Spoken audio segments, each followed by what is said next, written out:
do some video of it for a second here. No, they haven't got any of it apart. Because she's buckled. Well, it's definitely split right there in the middle. See, just to the left of the word sky. See how she's all crumpled there?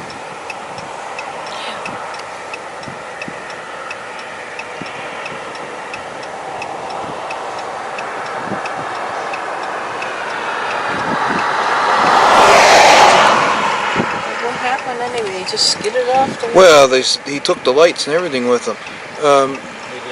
They said he had a tailwind and it was slipping. It was slippery out. Well, that engine there, right there, has still got its reverse thing open. So he must have been slowing down, but he couldn't slow down fast enough. You know? And he sheared off the other engines, they said. The wings are broken. It's just buckled in the middle. The front end is all smashed.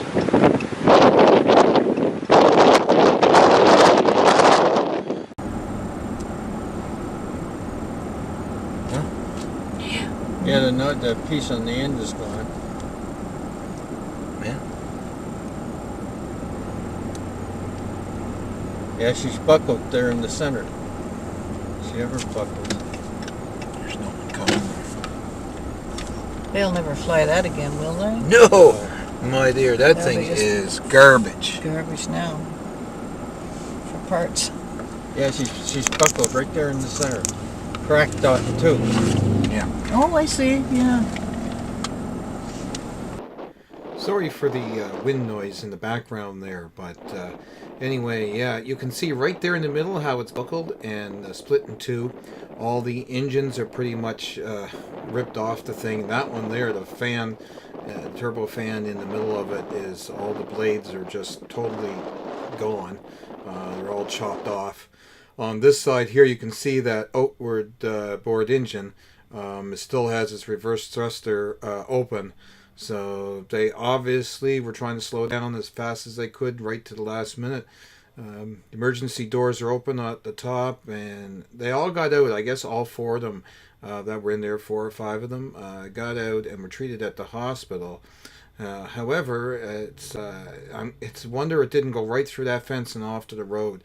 It was only mere meters from the road, so you know, kudos to the pilot, I guess, for stopping it when he did. I guess the ground stopped it because it dug right in. There's no landing gear. The landing gear is back further.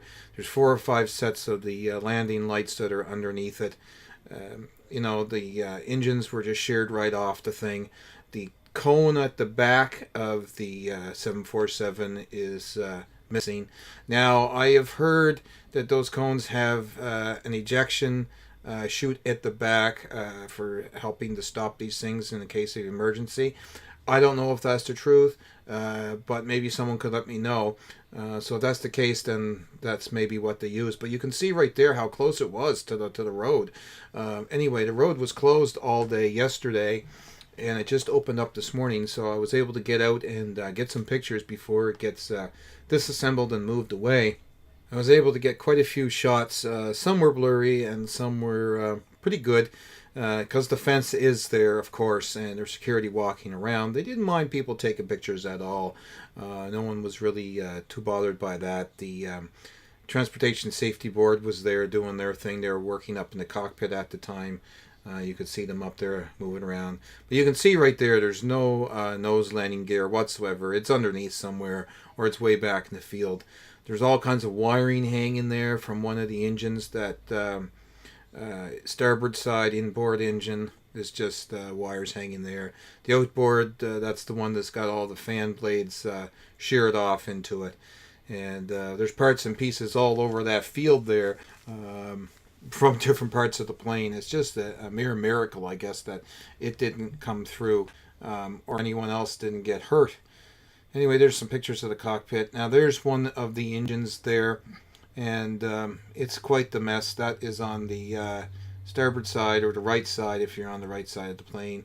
Yeah, I mean, the flaps are extended on that thing for landing.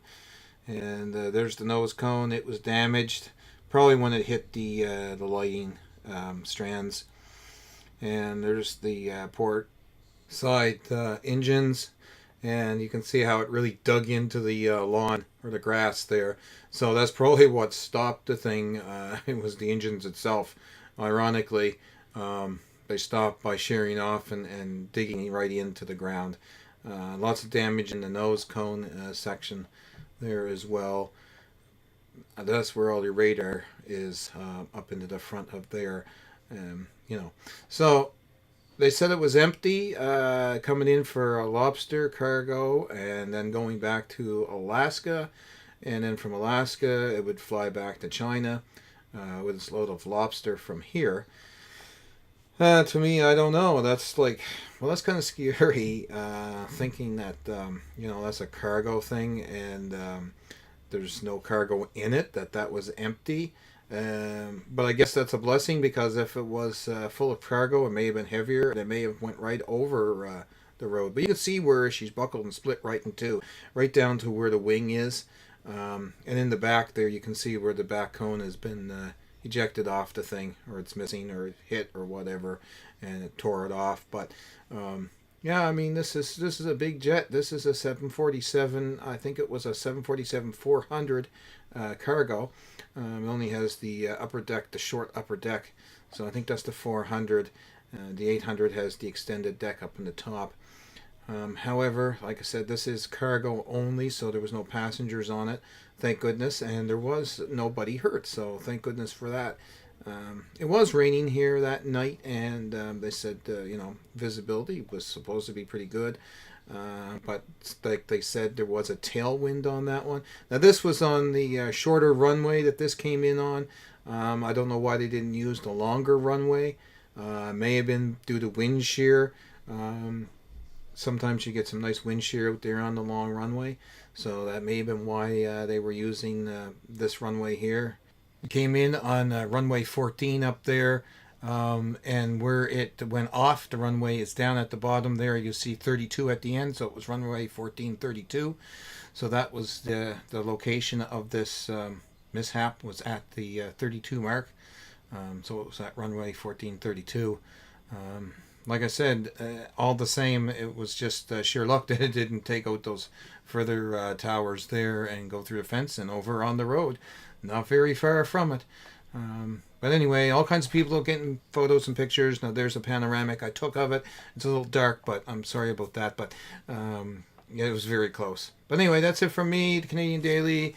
Hope you got to see this. And let me know in the comments what you think down below. Don't forget to like and subscribe my videos for future endeavors. And I will talk to you guys again shortly.